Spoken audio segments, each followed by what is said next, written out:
स्वागत करता हूं दोस्तों मेरे नए वीडियो पे। आज है day second of Nepal exploration. अभी हो रहा है सुबह का 6 एंड हम लोग निकल चुके हैं सिद्धनाथ बाबा टेम्पल से अपने नेक्स्ट डेस्टिनेशन के लिए।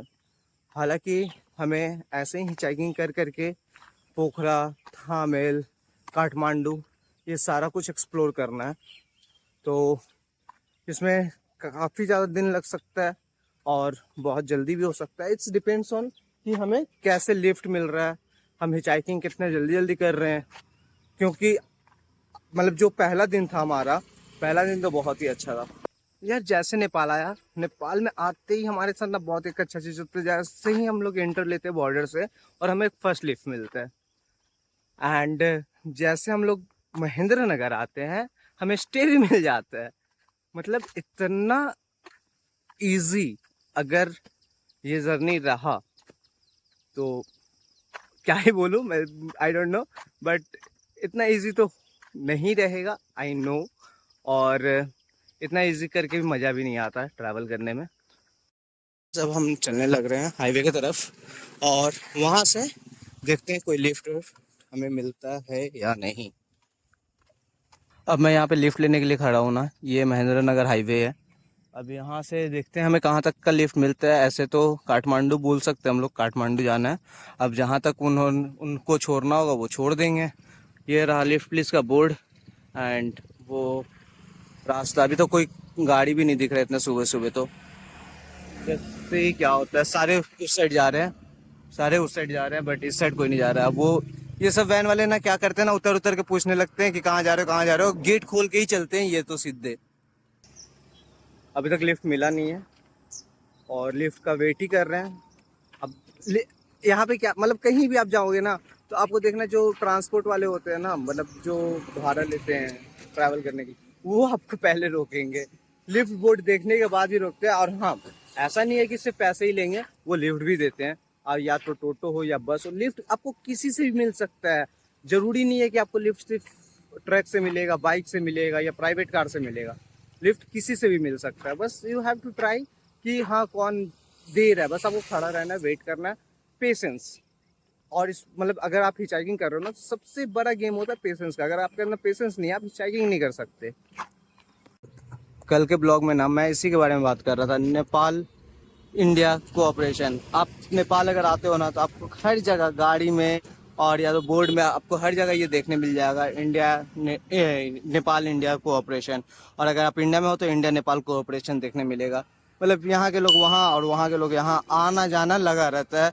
ये चाहे स्टडी पर्पज से हो या मार्केट पर्पज से हो या किसी भी पर्पज से हो, ये चलता है। क्योंकि नेपाल और इंडिया के बीच में ओपन बॉर्डर पॉलिसी चलता है। ये मैंने कल वीडियो में बताया था। अगर आप मेरा कल का ब्लॉग नहीं देखे हो तो इसके पहले वाला ब्लॉग जाके देख लेना, नेपाल जब मैं एंट्री लिया था, फर्स्ट डे ऑफ नेपाल। अभी मैं चलने लग रहा हूँ काठमांडू का साइड। अभी तक मिला कोई लिफ्ट नहीं है, हमें वेट कर रहे हैं, हल्का हल्का वॉक भी कर रहे हैं। लेट्स सी क्या होता है आगे। लिफ्ट मिल चुका है बहुत ही देर वेट करने के बाद। ये एक भैया है। भैया आपका नाम क्या है? मेरा नाम सिद्धार्थ। ये सिद्धार्थ भाई है। तो इस लाइन से ना कोई ज़्यादा गाड़ी नहीं जा रहा है, जिस लाइन से हम लोग आए हैं, मतलब जिस बॉर्डर से हम लोग आए हैं, बनबासा बॉर्डर से। और मतलब अगर आप नेपाल काठमांडू के साइड से अगर आप आ रहे हो और बनबासा से एग्जिट ले रहे हो ना, तो आपको बहुत सारे लिफ्ट मिल जाएंगे। चलो, लेकिन हालांकि मेरे को एक लिफ्ट मिल चुका है 50 किलोमीटर्स का। अब वहाँ उतरते हैं, उतर के फिर दूसरा लिफ्ट देखते हैं काठमांडू तक के लिए।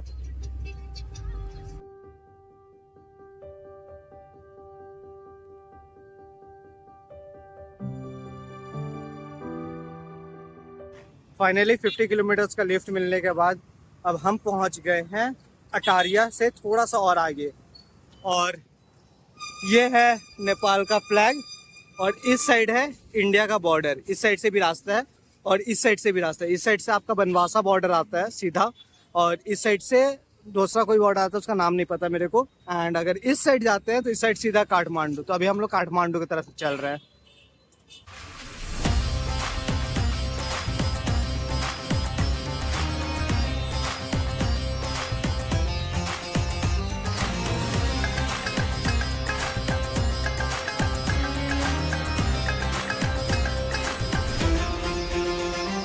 सो फाइनली हमें लिफ्ट मिल गया था अटारी से काठमांडू के लिए, नॉट एग्जैक्टली काठमांडू बट हाँ 50 to 60 किलोमीटर का लिफ्ट मिल गया था। बट उसके पहले हमारे साथ एक ट्रेजेडी होता है, हमने एक लिफ्ट लिया था, छोटा सा लिफ्ट जो 5 किलोमीटर का लिफ्ट था, वो भी ट्रैक्टर में।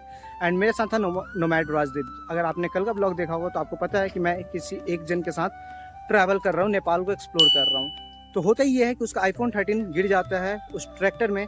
एंड वो बंदा को मैंने 40 से 50 बार फ़ोन किया राजदीप के नंबर पे, एंड वो बंदा फ़ोन नहीं उठाता है। बट उसके बाद ही मैं एक पुलिस के पास जाता हूँ एंड उनको बोलता हूँ कि ऐसा ऐसा हमारे साथ हुआ है।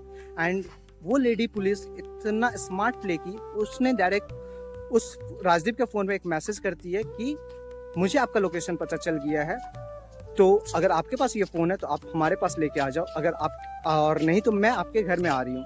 तो वो बंदा वहाँ पे डर जाता है एंड उसके बाद वो लिटरली बोलता है कि मैं 1 घंटा में आ रहा हूँ और आपको फ़ोन दे रहा हूँ। तो पुलिस हमें फ़ोन करती है लाइक मेरे नंबर में, क्योंकि मैंने अपना नंबर वहाँ शेयर करके आया था। एंड वो बोलती है कि आपका फ़ोन मिल गया, आप आ जाओ। एंड वो पुलिस को really hats of Nepal police को कि उसने इतना स्मार्ट प्ले किया, अदरवाइज़ ये फ़ोन मिलने वाला नहीं था और हमारा जर्नी यहीं पर रुक जाने वाला था। हालांकि अब ये जर्नी नहीं रुकने वाला, अब हम लोग चल रहे हैं काठमांडू के लिए। बट हाँ, she is very famous in Nepal, क्योंकि नेपाल मीडिया उसको बहुत ही ज़्यादा कवरेज दी है एंड वो एक्चुअली में बहुत अच्छा काम कर रही है नेपाल में।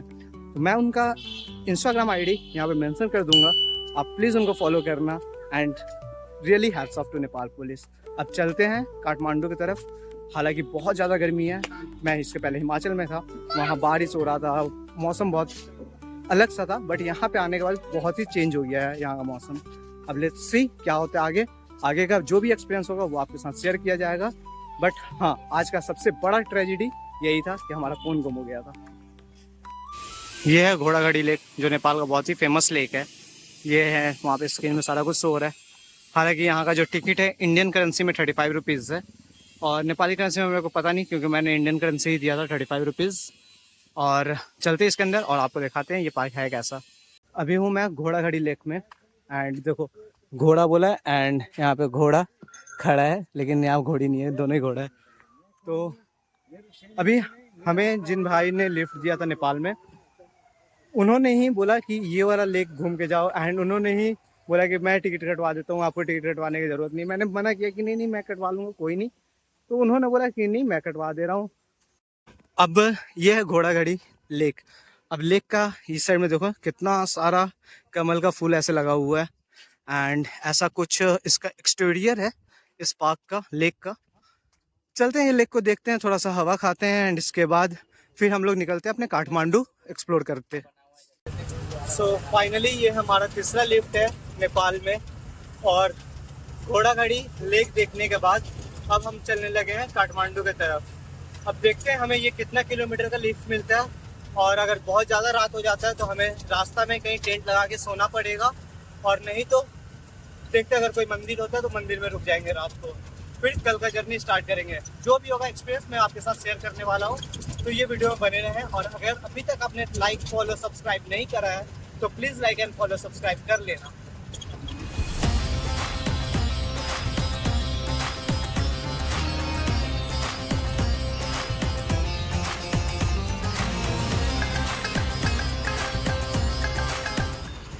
सो फाइनली आज का हिचाइकिंग ख़त्म हो चुका है हमारा। हमने कवर किया आज के दिन में 257 किलोमीटर एंड स्टिल 437 किलोमीटर अभी भी बचा हुआ है काठमांडू के लिए। तो जैसे रात होने के पहले हमें एक स्टे खोजना पड़ता है जहां सो सकें सेफली। तो हमें अभी एक स्टे मिल चुका है। ये एक पेट्रोल पंप है एंड वहाँ पे एक छोटा सा होटल था, उसी में हमने बात करा है। और ये जो जगह है ना, ये पूरा फॉरेस्ट है। आगे में आपका एक फॉरेस्ट है जहाँ पे आप फॉरेस्ट सफारी भी कर सकते हो, गाड़ी से वो लोग लेके जाते हैं। ऐसे रास्ता में आते आते हमने हिरन देखा, spotted deer, sambar deer, peacock और मगरमच्छ भी देखा। हाँ, एलिगेटर भी देखा हमने, बट हमने रिकॉर्ड नहीं, हम लोग रिकॉर्ड नहीं कर पाए क्योंकि वहाँ पे गाड़ी खड़ा करना अलाउ नहीं था और ना हम लोग खुद उतर के वहाँ पे फ़ोटो शूट कर सकते थे। तो गाड़ी चलते गया और हम लोग देखते गए, बस आँखों से कैप्चर किया और जो एक्सपीरियंस हुआ वो शेयर कर रहा हूँ।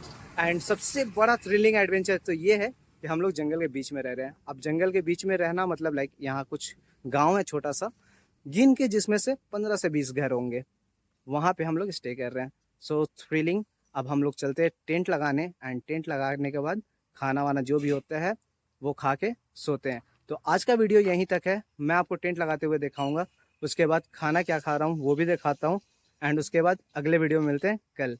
और प्लीज़ लाइक फॉलो सब्सक्राइब जरूर कर देना इस वीडियो को।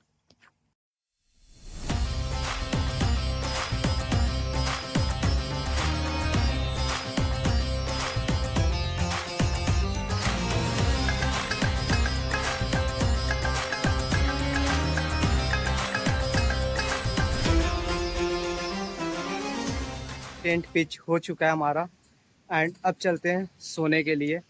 और ये पेट्रोल पंप वाले भैया थे, उनको बहुत इंस्टेट करने के बाद वो लास्ट में मान जाते हैं एंड बोलते हैं कि हाँ आप हमारा छत यूज़ कर लो और उसके ऊपर टेंट लगा लो। तो अब हमने टेंट लगा लिया है। यहाँ है, ये है मेरा टेंट और ये है नोमैड राजदीप का टेंट, और हम दोनों ने अपना टेंट लगा लिया है।